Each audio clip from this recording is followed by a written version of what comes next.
Hey guys, welcome back to my channel. This is episode 2 of my comic blog. In this episode, I'm going to be talking about the 3 main environments / settings you'll see in my comic. Originally, this was going to be a whole video until I realized it was way too long, and so I decided to split them into 3 parts. So the first part will be the human setting, and then the second part will be the beast folks, and then the last part will be the fae folks. I'm not going to take too much of your time, so let's go ahead and get started. So like I said, we're going to get started with the human setting. This is essentially the order that I went with. Like I started doing the humans, and then the beasts, and then the faes. So a huge disclaimer, I don't draw backgrounds that often, only because I am just too lazy and that I've already made the effort of drawing the characters or whatever drawing I did, and I just simply add only like a solid color or just like simple shapes and whatnot or gradients. But I figured that if I'm going to be creating my comic, I need to get into the groove of things of drawing backgrounds. And so since this is my first time, you will definitely see a lot of mistakes, which if you don't even notice, it's right there in your face, but hey, it's still practice. So I'm not necessarily going to be talking about the humans specifically, mainly only their homes, their land and setting. If you guys want me to go in depth with like the humans, like the personality, the way of living and all that, definitely comment down below if you really want to see that. Most likely will do it anyway.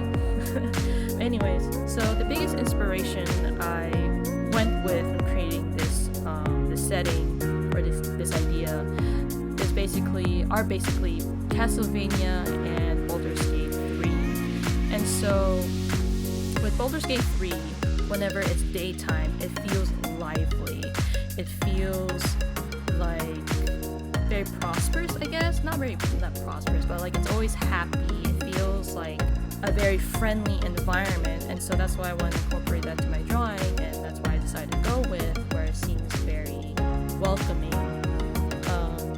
However, when it comes to nighttime, that's where I got the inspiration from Castlevania. That's where the humans become a bit more vulnerable and feel more in danger, because at nighttime you don't know what is prowling out there, and it's always best for these people to just stay indoors for most of the time. So despite like the bigger picture of what the town looked like, this one for example, if you really look closely, you'll notice that there are some imperfections with the structure of the houses. Like you can see here in this drawing, there are lots and lots of cracks on the walls. There's some woods that have been chipped. It's just, you may not have noticed it at first, but then like when you look closely, it's like you would think these people would have perfect conditions, but in reality they don't really notice it, or they don't even pay attention to it, or don't really mind it. And so the reason why I wanted to incorporate that is to basically show the conditions of being in between the war between the virtues and the sins. So, and with a lot of these towns and villages, there's really not much fantastical about them. I mean, the way I view humans is that they're so common that they don't really have like anything that stands out in comparison to like the beasts and the faes. The only thing that they got going on is that they are more advanced in industrial, I guess, and they can advance into bigger structures, and then with that there'll be more labor and stuff like that. But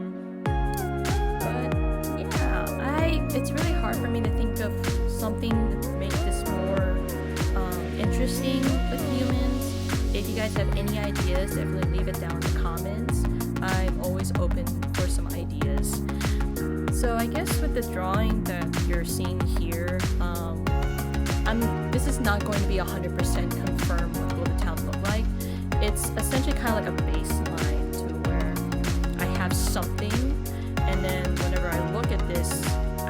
take out the things I don't like or I want to improve, and maybe some take away things and add replacements to it. So for example, you see in the background this big building, which is the church. I'm not a big fan of how plain this looks, because I think with cathedrals they're more grand in design, and so I definitely will change that, add in some more details, make it feel more cathedral looking. But my thought process is just to add that there, just to see what the composition will look like, and then if I do like it, that's where I can go into finer details. Same with the houses.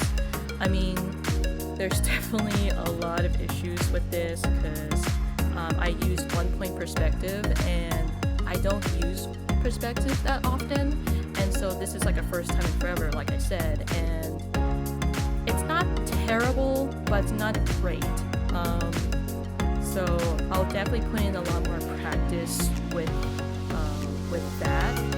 And to make things even easier for me is the fact that there's a brush where I can create the focal points, thanks to an artist that I watch on YouTube named Mark Brunette. Like, he is a fantastic teacher. He taught me basically all the basics and then helped me improve from then on. I highly recommend you attend his art school that he has online. He usually puts it on sale a lot, so whenever you have the opportunity, definitely check it out. It's amazing. So if you noticed that in the beginning of this drawing, I decided to go more freehand, and I was like, okay, this is taking way too long, and so I decided to use the lasso tool. So I didn't realize, or I forgot, that the polygon lasso tool was a thing. The whole time when I tried to use lasso in the past, I used free-handed, and for me, when I was trying to make a straight line, I get frustrated because it's not straight, and so I just end up just having to like paint it manually.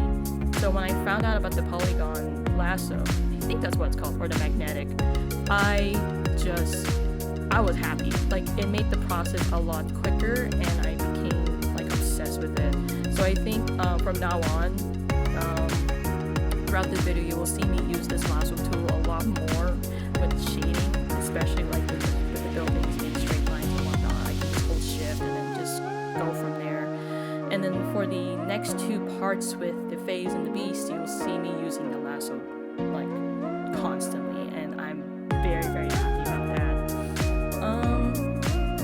So I guess the one thing that I feel like I need to get used to is these point perspective methods, because especially with buildings, I think it will make it a lot easier for me to get the composition right. And honestly, it's not that, well, 1 point at least is not the hardest. It's like the easiest one if you want to get into perspectives. If I start with that, and then I just can slowly make my way up to like 2-point, 3-point, maybe 4-point. I don't know. I think 4-point and up are just way too advanced for me, and I don't really see any other project that I can think of that requires that many points. So it's like I might not even bother to learn that. Despite how cool it is, it looks way too difficult for me to understand, and I'm gonna not put myself through that headache. But it is very, very, very cool to see other people do it, and how, and it just looks so cool, like a fisheye lens and whatnot. I know that I said I won't get into the humans, but I guess I can give like a brief description of humans.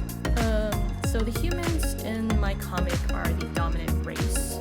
They outnumber the Fays and the Beasts combined, and because of their sheer numbers, they pretty much kicked out the Fays and the Beasts out of their homes, and they just like took over everything. Like, they conquered this land, they conquered that. Well, I wouldn't say conquered, but anyways, and the one thing that they had the advantage over these two races are the virtues and the sins.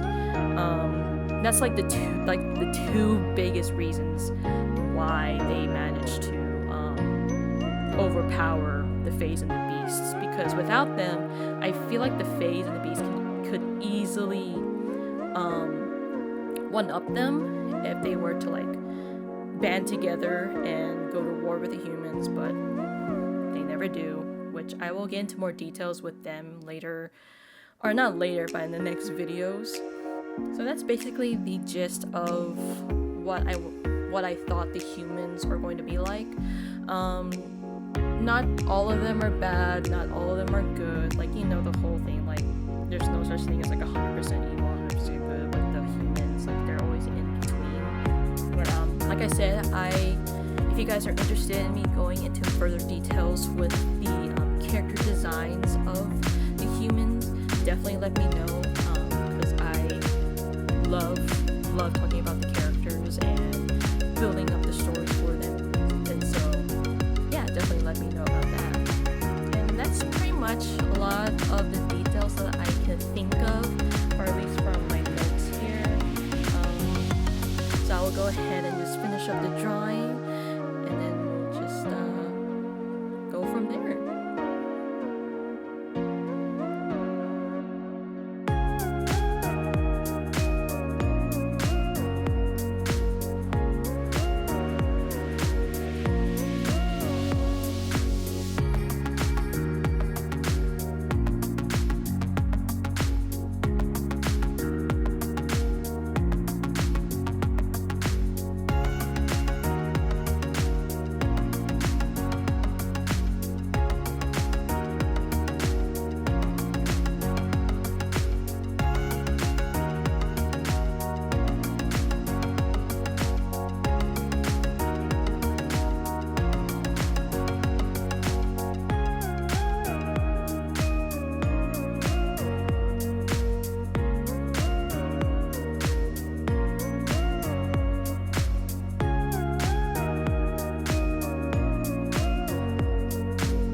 result of the human setting drawing. Like I said, it could have been better, but hey, at least it's something. I'm still learning. I need to be a bit nicer to myself and just have a bit more patience.